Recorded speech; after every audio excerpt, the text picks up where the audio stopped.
धनु राशि वाले बंधु आप सभी का बहुत बहुत स्वागत है, हृदय से अभिनंदन है धनु राशि भिंड यूट्यूब चैनल में। तो धनु राशि वालों जरा ध्यान से सुनिए, क्योंकि सितंबर का यह जो महीना है ये बेहद महत्वपूर्ण भूमिका निभाने वाला है आपके जीवन में। कैसे, क्यों, ये आगे हम आपको बताएंगे, लेकिन फिलहाल 1 से लेकर 7 सितंबर तक आपको कुछ जरूरी सावधानियां रखनी है। इनमें सबसे महत्वपूर्ण सावधानी यह है कि 3 स्थानों के बारे में शास्त्रों में भी वर्णित किया गया है कि जातक को इस समय में जब पितृपक्ष प्रारंभ होने वाला हो उससे ठीक पहले लगभग 1 सप्ताह यानी 7 से 8 दिनों के बीच में इन 3 स्थानों पर नहीं जाना चाहिए, वरना आपको पितरों का श्राप लगता है। यदि आपके पितर आपसे प्रसन्न हैं तो नाराज हो सकते हैं, और यदि आपके पितर पहले से ही असंतुष्ट हैं तो वे आपको घोर श्राप देते हैं। ऐसी स्थिति यदि आपके जीवन में बन गई कि पितरों ने यदि आपको श्राप दे दिया या कुछ गलत आपके बारे में कह दिया, कर दिया, तो 100% फिर इसके बाद आपको संभलने का मौका भी शायद ना मिले। हम कई कुंडलियां करते हैं, कई लोगों से मिलते हैं, लोग कहते हैं कि गुरुजी सब कुछ अच्छा चल रहा था, लेकिन अचानक से जाने क्या हो गया कि पूरा व्यापार ही चौपट हो गया, एकदम से डाउनफॉल शुरू हो गया, लाखों करोड़ों के कर्जे हो गए, दुनिया भर की देनदारियां हो गई, समझ में नहीं आ रहा कि क्या करें। यानी कि एकदम से समय कैसे बदल गया पता ही नहीं चला। तो ये जो एकदम से होने वाली घटनाएं हैं ये एकदम से नहीं होती हैं, इनके कारण आप स्वयं ही होते हैं। जाने में या अनजाने में की गई गलतियां जो आप करते हैं उनकी कीमत होती है, आप इस रूप में चुका रहे होते हैं। इसीलिए हम आपसे कहते हैं कि इस कार्यक्रम को भूल कर भी मिस मत करना। ये कार्यक्रम आपके लिए 3 सबसे महत्वपूर्ण ज्ञानवर्धक कड़ियां लेकर आए हैं। सबसे पहली कड़ी ये है कि आपको बताया जाएगा कि इस विशेष समय और काल पर ग्रहों के अनुसार और शास्त्रों के अनुसार कौन से कार्य करने हैं और कौन से कार्य निषेध हैं जिन्हें भूल कर भी नहीं करना है, वरना फिर चाहे पितृपक्ष में पिंडदान तर्पण आदि कुछ भी श्राद्ध पक्ष कर्म कराते रहना, कुछ भी फायदा नहीं होगा। जी हाँ। दूसरा ये कि आपके बारे में इन 1 से लेकर 7 दिनों के बीच की सटीक 5 बड़ी भविष्यवाणियां जो आपको न केवल अलर्ट करेंगी बल्कि आने वाले अवसरों के बारे में भी बताएगी। इसी के साथ साथ अंत में बताएंगे वो महाशक्तिशाली उपाय या यूं कहें कि क्रियाएं जो आपको इन 7 दिनों में विशेष तौर पर करनी है। ऐसा करने से आप ना केवल मंगल की ऊर्जा को अपने लिए पूरी तरह से पॉजिटिव कर लेंगे, क्योंकि जैसा कि हम कह चुके हैं कि ये पूरा महीना मंगल को समर्पित है, ये पूरा वर्ष भी मंगल को समर्पित है, तो मंगल की ऊर्जा को पॉजिटिव करना बेहद अनिवार्य है। तो इन उपायों से न केवल आप मंगल की ऊर्जा को पॉजिटिव कर पाएंगे बल्कि पितृ देवताओं का भी पूर्ण प्रेम और आशीर्वाद आप हासिल कर पाएंगे। बड़ी ही सौम्य, दिव्य और शास्त्रोनुकूल क्रियाएं हैं, इन्हें जानना बेहद आवश्यक है। बंधु, ये कोई साधारण कार्यक्रम नहीं है, इन बातों को बिल्कुल हल्के में मत लेना। जो बातें हम आपको बता रहे हैं वे बातें ज्यों की त्यों आपके जीवन में घटित होने वाली हैं। अगर आपने इन बातों को इग्नोर कर दिया, हमारी बातों को समझा नहीं, तो आने वाले समय में और बड़ी मुसीबतें और बड़ी परेशानियां आपका इंतजार कर रही हैं। देखिए, बात समझने की कोशिश करिए। गुरु का काम होता है मार्गदर्शन करना, आने वाली अड़चनों परेशानियों के बारे में शिष्य को बताना, चेताना। और यदि शिष्य गुरु का सम्मान नहीं करता है, बताई गई बातों को मानता नहीं, समझता नहीं, तो वो सबसे पहला कर्म यही करता है कि अपनी कुंडली का गुरु खराब कर लेता है।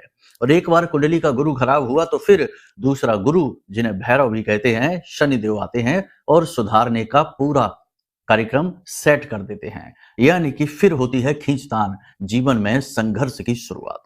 समझ रहे ना आप हमारी बात? अब आप सोचेंगे कि भला हम आपके गुरु कैसे हो गए? तो देखिए, 2 स्थितियां हैं। पहली स्थिति यह है कि महामाई की कृपा और आदेश से आप इस कार्यक्रम को देख रहे हैं। महामाई के हम सेवक हैं, दास हैं, उनके चरणों में पड़े रहते हैं, तो कहीं ना कहीं वो हमें आपसे इसी प्रकार से, इस माध्यम से जोड़ना चाहती हैं।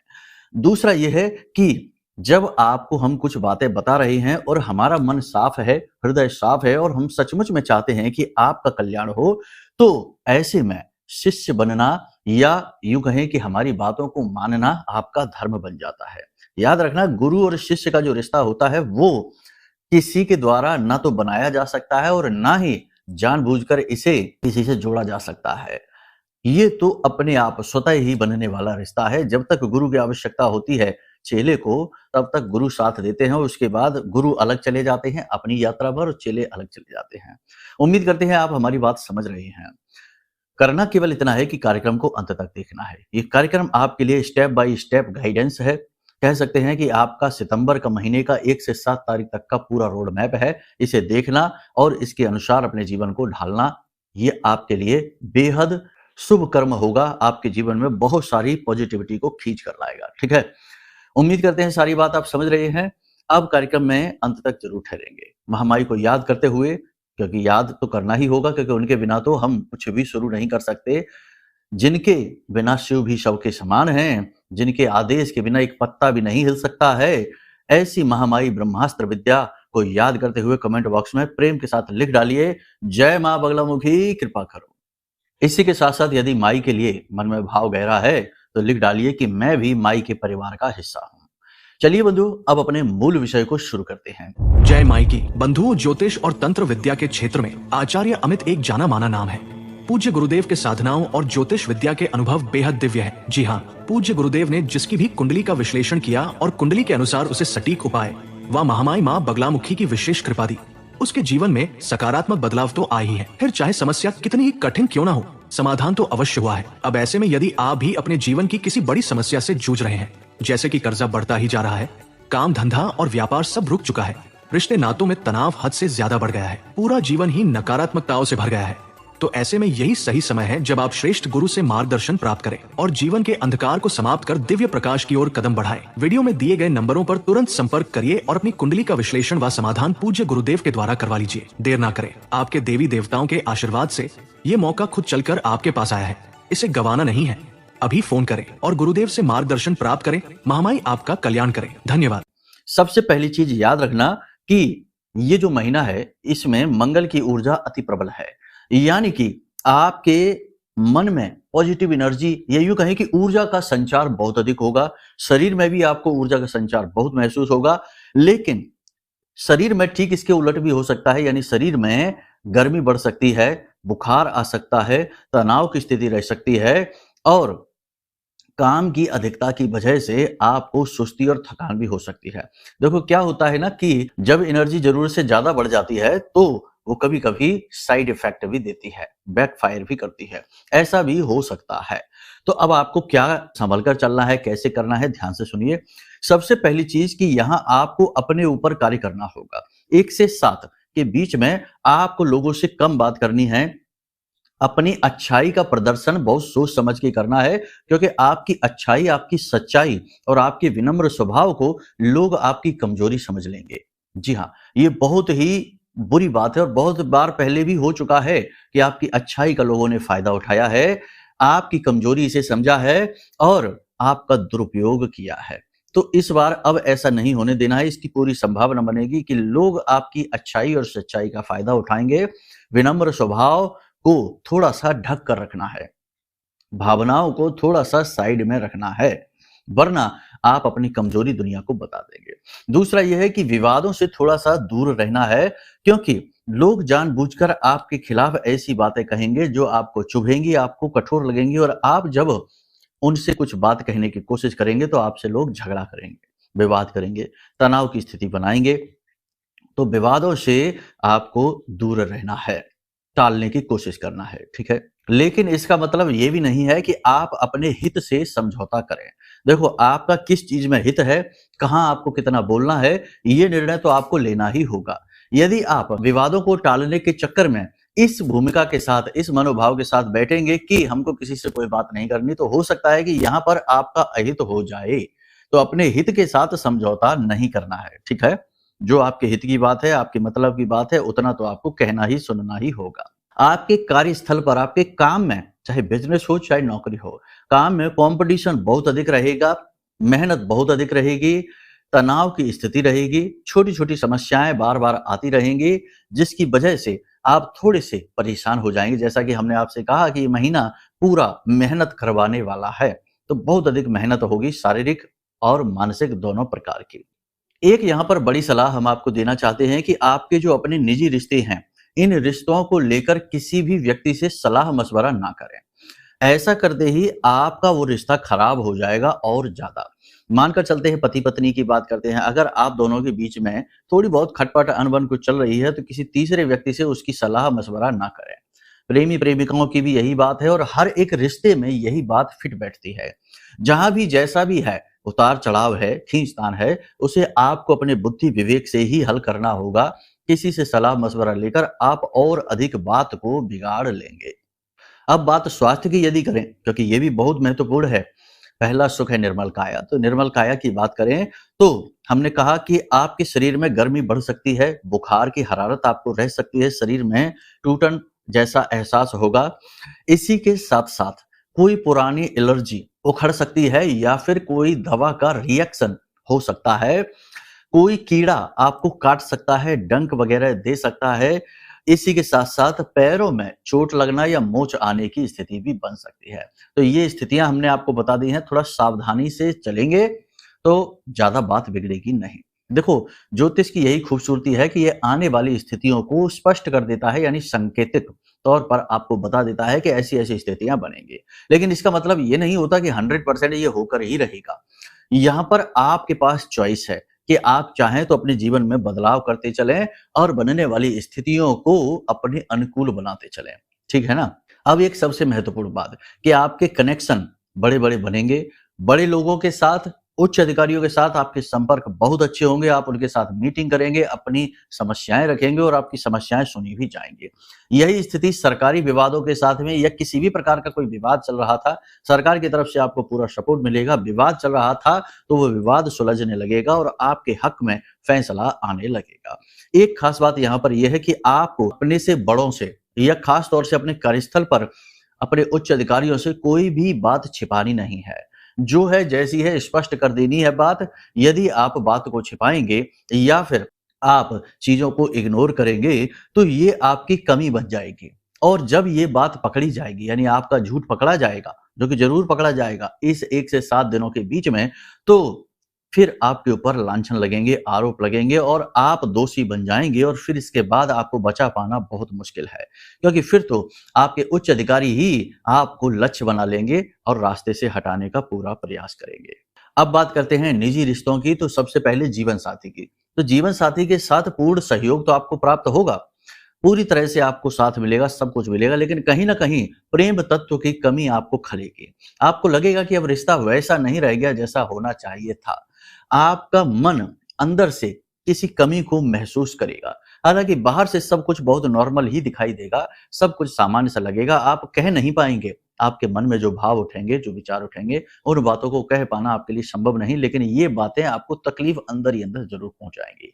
प्रेमी जीवन के साथ भी यही स्थिति होने वाली है कि प्रेमी के साथ भी प्रेम तत्व की कमी है, परंतु संबंध अच्छा चलेगा, चीज़ें बराबर से रहेंगी, कोई ऐसी टेंशन नहीं है। बस अंदर ही अंदर रिश्तों में खोखलापन, कमजोरी, कमी, अभाव आपको खलेगा। इसी प्रकार माता-पिता की बात करें तो पिता का तो ठीक है, लेकिन माता की सेहत थोड़ी-सी खराब हो सकती है। खाना-पीना इनका कम हो सकता है, शरीर कमज़ोर होने लगेगा और जोड़ों में दर्द और तकलीफ और पेट से जुड़े रोग परेशान करने लगेंगे, तो थोड़ा अपनी माता का ख्याल रखने की आवश्यकता है।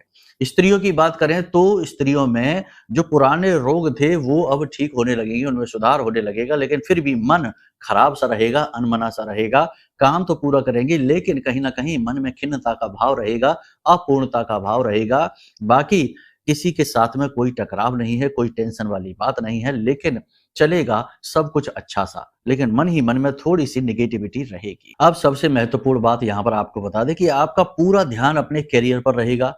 आप पूरा जोर लगाकर अपने करियर में आगे बढ़ना चाहते हैं, नई योजनाएँ हैं, उन पर काम करना चाहते हैं, लेकिन भविष्य की नई योजनाओं को लेकर मन में कुछ शंकाओं के भाव अवश्य रहेंगे। मन में कुछ दुविधा, कुछ शंका अवश्य रहेंगी, जो अंदर ही अंदर आपको खाए जाएँगी, मन ही मन आपको असंतोष का भाव उत्पन्न करेंगी। अब यहाँ पर हम आपको बता दें कि ये जो भविष्यवाणियाँ हमने आपकी बताई हैं, ये सामान्य भविष्यवाणियाँ हैं। हो सकता है इनमें की बहुत सारी, क्योंकि एक ही राशि के लाखों करोड़ों लोग होते हैं, तो बहुत सारे लोगों की मैच करें या बहुत सारों की बहुत कम मैच करें। मैच तो करेंगे खैर। तो अब यदि आपको अपने व्यक्तिगत जीवन के बारे में जानना है कि आपके निजी जीवन में क्या चल रहा है, क्यों आपके जीवन में रुकावटें आ रही हैं, क्यों आप पीड़ित परेशान चल रहे हैं, तो उसके लिए आपको अपनी कुंडली का आकलन कराना होगा। आपकी कुंडली आपके जीवन का पूरा साँचा है, खाका है और आपकी कुंडली में जो दोष हैं, योग युतियाँ हैं, वे ही आपके जीवन में आपके उत्थान और आपके पतन की कारक होती हैं। तो उन्हें जानना आपके लिए बेहद आवश्यक है और उनके अनुसार कुछ विशेष उपाय करना बेहद आवश्यक है। तो अपने बारे में विशेष तौर पर जानने के लिए आप कुंडली का आकलन करा सकते हैं। नंबर वीडियो में दिए गए हैं, नंबरों पर फोन करिए, सारी जानकारी आपको प्राप्त हो जाएगी। और ये बात भी बता दें कि कुंडली विश्लेषण की एक छोटी सी दक्षिणा अवश्य है, क्योंकि बहुत सारे लोग पूछते हैं कि क्या कुंडली विश्लेषण की पैसे लगते हैं। तो पैसे तो लगेंगे ही श्रीमान जी, क्योंकि ये सारा सेटअप, सारी चीजें, सारी व्यवस्थाएं बनाने में हमें भी धन देना पड़ता है। तो थोड़ी सी दक्षिणा है, दूसरों की तरह लूट मार नहीं है, जरा सी दक्षिणा के साथ आपका कुंडली विश्लेषण कर दिया जाएगा। ठीक है, माई के नाम पर और माई की कृपा और आशीर्वाद से। तो उम्मीद करते हैं आप सारी बातें समझ रहे हैं। अब एक बात ध्यान से समझिए, जिनकी कुंडली में, जन्म पत्री में मंगल अनुकूल नहीं है, पाप ग्रहों से पीड़ित हैं, या फिर नीच के हैं, या अस्त हैं, या बकरी हैं, या फिर खराब भाव में बैठे हैं, जैसे 1 4 7 8 12 में बैठकर मांगलिक बना रहे हैं, तो इन लोगों के लिए ये महीना सितंबर का बड़ा ही खराब जाने वाला है। जी हाँ, ये बात सुनने में अच्छी नहीं लगेगी, लेकिन आपको हम स्पष्ट तौर पर बता रहे हैं। इस महीने में होगा ये कि मेहनत बहुत, जैसे कि कहावत कही गई कि खाया पिया कुछ नहीं, गिलास तोड़ा आठाने। अब यहाँ पर ये होगा कि मेहनत तो पूरा महीना जी तोड़ मेहनत होगी, कठोर परिश्रम होगा, सब कुछ होगा, लेकिन निष्कर्ष कुछ भी नहीं निकलेगा, रिजल्ट कुछ भी नहीं होगा, उल्टा और गड्ढे में घुस जाएंगे। व्यापारी हैं तो कर्जे में आ जाएंगे 100% गारंटी के साथ। पहले से जो कर्जा चल रहा था उसे तो चुकाने की बात छोड़ो, नए कर्जे भी लेने पड़ जाएंगे। नौकरी कर रहे हैं तो वहां पर उच्च अधिकारियों के साथ तालमेल बैठा पाने में बड़ी कठिनाई होगी और चुगलखोरों से आपकी नौकरी भी खतरे में आ जाएगी, यानी कि आपके शत्रु आप पर हावी रहेंगे इस पूरे महीने। तो ऐसे में आपको चाहिए कि आप अपनी पत्री दिखाएं और पत्री के अनुसार मंगल की सही स्थिति को जानकर सटीक उपाय करवा लें। अगर करवा लेते हैं तो स्थिति एकदम इसकी उलट हो सकती है, अपोजिट हो सकती है, क्योंकि वही मंगल फिर आपको ऊपर उठाएगा। देखो, जो है सो है, स्पष्ट तौर पर आपको बताते हैं, फिर निर्णय आपका ही है, आप जो चाहें वो निर्णय आप ले सकते हैं। ठीक है, यहां तक सारी बातें आपने समझ ली हैं। अब आपको बताते हैं कि कुछ जरूरी कार्य हैं, सावधानियां हैं जो आपको करनी है, और कुछ ऐसे हैं जो नहीं करने हैं।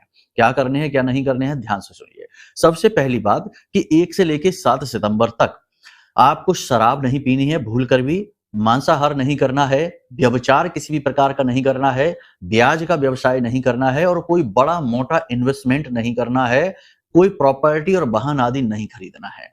ऐसा करते ही यदि आपने नहीं माना और आपने कर लिया तो आप 100% मंगल के और अपने पितरों के दोषी बन जाएंगे। फिर पितृ पक्ष में आप कुछ भी करते रहना, श्राद्ध कर्म करते रहना, पितृ आपसे प्रसन्न नहीं होंगे, आपके पितर आपको श्राप दे देंगे। ठीक है, तो ये काम आपको भूल कर भी नहीं करने। वैसे तो बहुत सारे काम हैं, कार्यों की लिस्ट बहुत बड़ी होती है, लेकिन मुख्य तौर पर हमने आपको बता दिया है। इसी के साथ साथ आपको बता दें कि जीव हिंसा नहीं करनी है, दरवाजे पर आए हुए भिखारी जानवर को खाली हाथ वापस नहीं लौटाना है, इन्हें कुछ खाने पीने को देना है, खुश करके प्रसन्न करके ही भेजना है। यहां तक सारी बातें आपने समझ ली हैं। अब कुछ जरूरी कार्य, तो देखो, मंगल के मालिक हैं हनुमान जी, और यदि हनुमान जी को प्रसन्न किया जाए तो मंगल काफी हद तक शुभ हो जाता है, सौम्य हो जाता है। वैसे तो मंगल अग्नि का कारक है, अग्नि तत्व का कारक है, और बहुत ही ज्यादा आक्रामक है, बहुत ही एग्रेसिव है। नुकसान करता है तो फिर सोचता समझता नहीं है कि कितना नुकसान हो रहा है। कर्जा करेगा तो सोचेगा नहीं कि 1 लाख का कर्जा हो रहा है कि 1 करोड़ का हो रहा है कि 10 करोड़ का हो रहा है, कर्जे में डुबा ही देगा। तो ऐसे में आपको चाहिए कि अपने मंगल को अनुकूल करें। तो सबसे पहला काम है कि इस सितंबर के महीने में जितने भी मंगलवार हैं, प्रत्येक मंगलवार हनुमान जी को चोला चढ़ाना है। ठीक है, और हनुमान जी को चोला चढ़ाने की विशेष विधि है। ये नहीं कि हनुमान जी के मंदिर में गए और पैकेट खरीदा और पुजारी जी को पकड़ा दिया, पुजारी जी ने वहां रख दिया, लो चढ़ गया चोला। नहीं, ये एक फॉर्मेलिटी है। चोला आपको खुद अपने हाथों से चढ़ाना होगा। कैसे चढ़ाना है, इसके बारे में जानकारी यदि चाहिए तो नंबर वीडियो में दिए गए हैं, इन नंबरों पर आप फोन करके जानकारी दीजिए, और सहायक आपको पूरा वीडियो भेज देंगे आपके व्हाट्सएप नंबर पर, जिसमें स्पष्ट तौर पर चीजें बताई गई हैं कि किस प्रकार वैदिक पद्धति से चोला चढ़ाया जाता है, और शनि को चोला कैसे चढ़ाते हैं, मंगल को चोला कैसे चढ़ाते हैं। तो ये चोला मंगल वाला रहेगा, तो ये कैसे चढ़ाना है इसकी विशेष विधि उसी वीडियो में बताई गई है। ठीक है, तो आप इस तरह से सहयोग प्राप्त कर सकते हैं। इसी के साथ साथ एक और कार्य है जो आपको जरूर करना चाहिए। 1 से लेकर 7 सितंबर तक हो सके तो गाय को हरी हरी घास अवश्य खिलाइए। गाय को घास खिलाते समय कच्चे आलू बीच में से काट के उनमें थोड़ी हल्दी लगाकर और उन्हें भी गाय को जरूर खिलाना चाहिए। घास अपने हाथों से खिलाना चाहिए और फिर गाय के ऊपर, सिर पर ऐसे गाय की पीठ पर, खास तौर से जो कूबड़ है, देसी गाय है तो कूबड़ होगा, उस कूबड़ के ऊपर हाथ जरूर फेरना चाहिए। वहां गुरु का वास होता है। जब आप इस क्रिया को करेंगे तो आपका बुध, आपका शुक्र और आपका गुरु तीनों ही पॉजिटिव हो जाएंगे, और जिनका गुरु पॉजिटिव हो जाता है उनका अन्य पाप ग्रहों का जो दोष है वो काफी हद तक कमजोर पड़ जाता है। तो ये क्रियाएं आपको जरूर करनी है। इसी के साथ साथ प्रतिदिन हनुमान चालीसा का पाठ अवश्य करें और बजरंग बाण का पाठ भी अवश्य करें। ये क्रियाएं करने से आपका मंगल अनुकूल होगा, दोष ग्रहों के शांत होंगे, पितरों का आशीर्वाद मिलना शुरू हो जाएगा। जितना हो सके उतना हल्का भोजन खाएं, तामसिक भोजन ना खाएं, तेज मसालेदार, बहुत ज्यादा गर्म, बहुत ज्यादा ठंडा भोजन ना खाएं। जितना हो सके उतना शांत और पवित्र बनकर रहें, ठीक है। इसी के साथ साथ जब भी पूजा पाठ करें तो एक आसन और बिछाएं और अपने पितरों को आमंत्रित करें कि वो आपके साथ आपकी पूजा में शामिल हों। इन क्रियाओं को करने से पितरों का प्रेम आपको मिलता है, उनका आशीर्वाद आपको मिलता है। आपके पितृ कौन है? आपके पितृ आपके पूर्वज ही तो हैं, आपके परिवार के सदस्य हैं। तो आप उन्हें जब सम्मान देते हैं, उन्हें अपनी क्रियाओं में शामिल करते हैं और अच्छे आचरण करते हैं, तो वे आपसे प्रसन्न होने लगते हैं। जैसे एक पिता अपने पुत्र के अच्छे आचरणों को देखकर प्रसन्न होता है, गदगद होने लगता है, वैसे ही तो फिर वो आपको आशीर्वाद देते हैं। तो इसी को तो कहते हैं कि पितरों का आशीर्वाद मिल गया तो समझो सारी पूजा पाठ और सारा जीवन ही शुद्ध हो गया, उद्धार हो गया, ठीक है। तो ये क्रियाएं आपको करनी है। बाकी 3 स्थानों की बात करें तो पहला स्थान जहां मांस बिकता है, शराब बिकती है, यानी कि ऐसे कर्म जो शास्त्रों में निषेध हैं, जहां इनका व्यापार होता है, ऐसे स्थानों पर आपको ना तो जाना है, ना ही वहां से गुजरना है। कोई ऐसा रास्ता, कोई ऐसी गली जहां ये कर्म होता है, वहां से आपको गुजरना भी नहीं है, क्योंकि स्थान की ऊर्जाएं होती हैं और ये ऊर्जाएं बुरी तरीके से प्रभावित आपको कर सकती हैं। तभी तो देखो पूजा पाठ जब हमारे यहाँ होती है, हम खुद भी बताते हैं स्थान देवताभ्यो नमः, स्थान पर जो देवता है। अब ऐसे कर्म जहां हो रहे हैं वर्षों वर्ष से, वहां पर देवता नहीं, वहां राक्षस होंगे, भयंकर निगेटिव एनर्जी होंगी, तो आपको वहां से नहीं गुजरना है। दूसरा कि जहां पर अपने पुरखे पूर्वजों का सम्मान नहीं हो रहा है, हाँ आजकल ऐसा हो रहा है, हम देखते हैं ये समय काल ऐसा चल गया है कि इसमें ना जाने क्या हो गया कि रिश्ते नातों का तो अब कोई लिहाज ही नहीं करता। तो कोई अपने माता पिता को या अपने पुरखे पूर्वजों को बुरा भला कह रहा है, अपने धर्म को, अपने भगवान को बुरा भला कह रहा है या कुतर्क कर रहा है, तो ऐसी स्थिति में आपको वहां नहीं रुकना है, किसी भी तरीके से नहीं रुकना है, वरना आपके ऊपर भी दोष लगेगा। इसी के साथ साथ किसी स्थान पर किसी प्रकार की हिंसा हो रही है, मांसाहार हो रहा है, शराब पी जा रही है, जुआ खेला जा रहा है या उल्टे सीधे कर्म किए जा रहे हैं, व्यभिचार हो रहे हैं, ऐसे स्थानों पर भी आपको नहीं रुकना है। होता यह है कि कोई व्यक्ति जो आपकी संगत में है वो ऐसे कर्म करता है तो वो आपसे कहता है कि अरे आ जाओ, कोई बात नहीं, तुम मत करना, तुम बस बैठे रहना। ये स्थिति बड़ी भयानक है, क्योंकि कुछ दिन तक बैठे रहने के बाद आप स्वयं भी वो करने लगेंगे, क्योंकि स्थान की ऊर्जा आपको प्रेरित कर ही देगी, मन आपका बदल ही देगी। तभी तो कहता है कि संगत ही गुण उपजे, संगत ही गुण जाए, ठीक है। तो संगत सोच समझ कर करनी है। बस बाकी सारी बातें हमने आपको स्पष्ट तौर पर बता ही दी हैं। अब जीवन में जो भयंकर नेगेटिविटी है, यानी कि कोई ऐसी स्थिति है जो बहुत लंबे समय से बनी हुई है, जैसे कर्जा बहुत लंबे समय से, जैसे कि रिश्तों में परेशानी बहुत लंबे समय से, स्वास्थ्य बहुत लंबे समय से खराब चल रहा है, तो 100% किसी प्रकार का कोई तंत्र, कोई बंधन, कोई नेगेटिव ऊर्जा आपके ऊपर हावी है, वो आपको नहीं छोड़ने वाली। तो ऐसी स्थिति में कुंडली दिखाने से कुछ नहीं होगा, कोई पूजा पाठ करने से कुछ नहीं होगा, क्योंकि पहले इस बंधन को हटाना पड़ेगा। तो ऐसे कठोर से कठोर बंधन को हटाने का कार्य चुटकियों में कर देती हैं ब्रह्मास्त्र विद्या मां बगलामुखी। तो उन्हीं की कृपा, क्योंकि हम उनके ही साधक हैं, उनकी ही सेवा में रहते हैं, तो हमने एक विशेष महारक्षा कवच आपके लिए बनाया है। आपको ये रक्षा कवच ऑर्डर करना है अपने घर और इसे आपको धारण करना है। जैसे ही आप इसे धारण करेंगे, कुछ इसमें विशेष नियम हैं जो बताए जाएंगे आपको बाद में जब आप इसे ऑर्डर करेंगे। तो जैसे ही आप इसे धारण करेंगे तो आप स्वयं साक्षात मां बगलामुखी की ऊर्जा को महसूस करेंगे अपने जीवन में। जिन लोगों ने भी इसे धारण किया है उन्होंने अपने अनुभव हमें बताए हैं, बहुत ही अच्छे अनुभव हैं, बहुत ही शुभ अनुभव हैं। तो आप स्वयं भी इस अनुभव को हासिल करेंगे और पहले ही दिन से ये अपनी मौजूदगी का एहसास कराएगा। कुछ लोगों ने कहा कि गुरुजी हमारे तो रोंगटे ही खड़े होने लगे जब हमने इसे रिसीव किया, इस पार्सल को। और जब हम इसे खोल रहे थे, कुछ लोगों ने कहा कि हमारे तो आंसू ही निकलने लगते हैं, ना जाने क्या हो गया। मतलब कि बहुत ही शक्तिशाली ऊर्जा है। ये कोई चीज नहीं है, कह सकते हैं कि ये माई की दिव्य ऊर्जा है, सीधा आप तक पहुंचना चाहती है। तो बस ये कवच आप ऑर्डर कर लीजिए, बहुत ही लिमिटेड है क्योंकि मेहनत से बनती है ये इस तरीके की चीजें। तो बहुत ही लिमिटेड पीस हमने बनाए हैं, खत्म हो जाए उससे पहले पहले निर्णय ले लीजिए, क्योंकि बाद में फिर हो सकता है कब बने, कैसे बने, बने भी कि ना बने, क्योंकि माई आदेश देंगी तो ही बनेंगे। ठीक है, तो उम्मीद करते हैं सारी बात आप समझ रही हैं। अब यदि मन में कोई भेद है कि भाई बेच रही हैं, हमें नहीं खरीदना है, ये है वो है, तो बिल्कुल मत खरीदना, क्योंकि जहां वहम है, जहां शंका है, जहां मन में भेद है, वहां भाव तो कैसे भी नहीं हो सकता है। और ये चीजें भाव से ही जुड़ी होती हैं। ठीक है, देवी देवता भाव प्रधान होते हैं। तो बस उम्मीद करते हैं सारी बात आप समझ रहे हैं। अब निर्णय आपके हैं, जीवन आपका है, मार्गदर्शन हमारा है। आप इस मार्गदर्शन पर चलिए और अपने जीवन को शुद्धतम स्तर पर ले जाइए। फिर देखते हैं कैसे देवता आपको आशीर्वाद नहीं देते, कैसे आपके ऊपर कृपा नहीं करते हैं। ठीक है, चलिए बंधुओं, कार्यक्रम को यहीं विराम देते हैं। हमेशा हंसते रहिए, मुस्कुराते रहिए, सकारात्मक रहिए, महामाई पर अपनी आस्था और विश्वास बनाकर रखिए। प्रेम से बोलिए जय माई की, जय मां बगलामुखी। हमारे प्रिय और परम पूज्य आचार्य जी ने अपनी साधनाओं के अनुभवों पर आधारित शक्तिशाली उपाय और क्रियाओं के माध्यम से हजारों लोगों के जीवन को पूरी तरह से बदला है। आचार्य जी के द्वारा बताया गया हर एक उपाय इतना सटीक और कारगर होता है कि जो भी इसे पूरे भाव के साथ कर लेता है, उसे साक्षात महामाई की कृपा और आशीर्वाद प्राप्त हो जाती है। इसलिए निसंकोच इन उपायों को पूरे भाव के साथ करिए, आपका कल्याण होगा। जय माई की।